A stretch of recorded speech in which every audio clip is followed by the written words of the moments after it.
اسمع اسمع، انا نقول وانت دير رايك.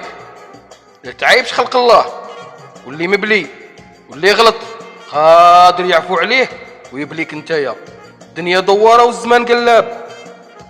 ثانيه، سرك وعيوبك ما تبقاش غير تشكي للناس، شكوى الله.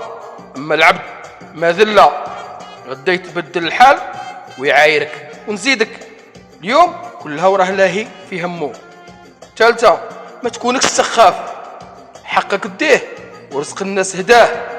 ما تكونش داك اللي ياكل التمره التاليه اللي تبقى في الطبسي. ترفع شويه، الناس هداوها حتى انت هداها. منين تكون معروض دير كيما داروا صحابك، جمعوا الهديه حتى انت كوتيزي. ما عندكش استوخر واعتذر. والتاليه ديما صفي نيتك وزينها ونوي الخير. ما تكونش داك اللي يعثر في رجليه غير مع الرابحه. ايوا طوي.